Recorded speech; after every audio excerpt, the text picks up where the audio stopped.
ಹಾಕ್ಕೊತಾ ಇದ್ದೀನಿ. ಒಂದು ಅರ್ಧ ಕಪ್ ಆಗೋಷ್ಟು ಹಾಕ್ಕೊಳ್ಳಿ. ನಿಮ್ಮ ಹತ್ರ ಇಲ್ಲಾಂದರೆ ಒಣ ಬಟಾಣಿಗೆ ರಾತ್ರಿಯೇ ನೆನೆಸ್ಬಿಡಿ. ಬೆಳಗ್ಗೆ ತಿಂಡಿಗೆ ಮಾಡೋದಾದ್ರೆ ನಿಮಗೆ ಈಸಿಯಾಗುತ್ತೆ.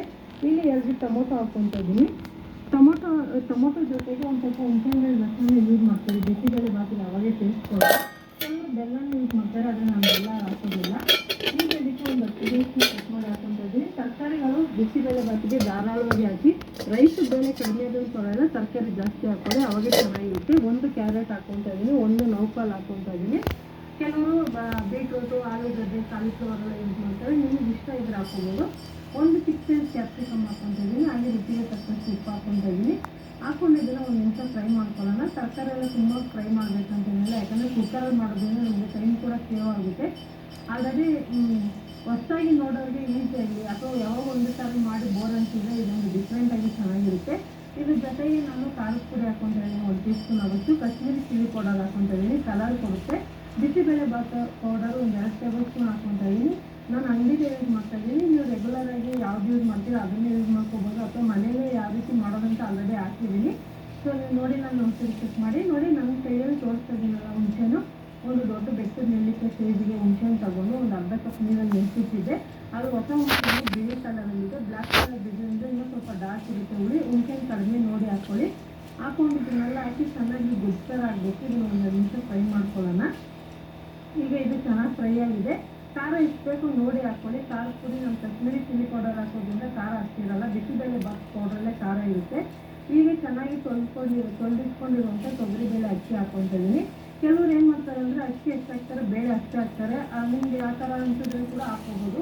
ಮತ್ತು ರೇಷನ್ ಅಕ್ಕಿಯಲ್ಲಿ ಮಾಡೋದ್ರಿಂದ ನಿಮಗೆ ಟೇಸ್ಟ್ ತುಂಬಾ ಚೆನ್ನಾಗಿರುತ್ತೆ. ಅಥವಾ ನೀವು ನಾರ್ಮಲ್ ಯಾವ ರೈಸ್ ಆದರೂ ಯೂಸ್ ಮಾಡ್ಕೋಬೋದು. ಇಲ್ಲಿ ನಾನು ಒಂದು 4 ರಿಂದ 5 ಲೋಟ ಆಗೋಷ್ಟು ನೀರು ಹಾಕ್ಕೊತಾ ಇದ್ದೀನಿ. ನಿಮಗೆ ಬಿಸಿಬೇಳೆ ಬಾತಿಗೆ ಎಷ್ಟು ಲಿಕ್ವಿಡ್ ಆಗಬೇಕು, ಕೆಲವರು ತೆಳ್ಳಗೆ ಇಷ್ಟಪಡ್ತಾರೆ.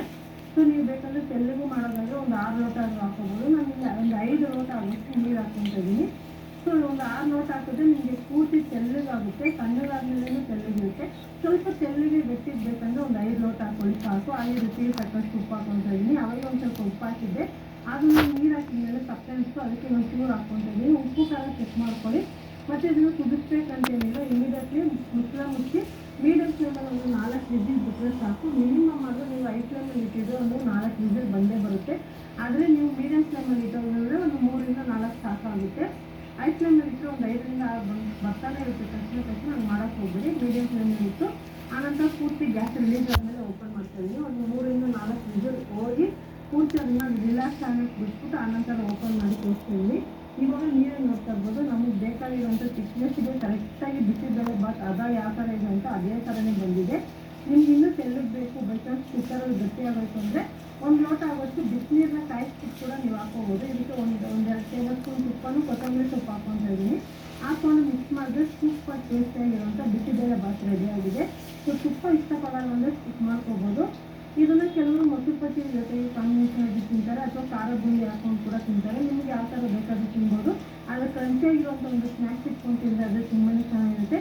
ಖಂಡಿತ ಈ ರೆಸಿಪಿ ನಿಮಗೆ ಇಷ್ಟ ಆಗಿದೆ. ನೀವು ಕೂಡ ಮನೇಲಿ ಇದೇ ಥರ ಟ್ರೈ ಮಾಡಿ ನೋಡಿ. ನಿಮ್ಗೆ ಯಾವ ಥರ ಬಂತು ಅಂತ ಕಮೆಂಟ್ ಮಾಡಿ, ಲೈಕ್ ಮಾಡಿ, ಮತ್ತು ಚಾನಲ್ ಫ್ರೆಂಡ್ಸ್ಗೆ ಶೇರ್ ಮಾಡಿ. ಬೇಕಾಗಿರೋ ಚಾನಲ್ ಸಬ್ಸ್ಕ್ರೈಬ್ ಮಾಡ್ತಾರೆ. ಈ ವಿಡಿಯೋ ನೋಡಿ ಧನ್ಯವಾದಗಳು.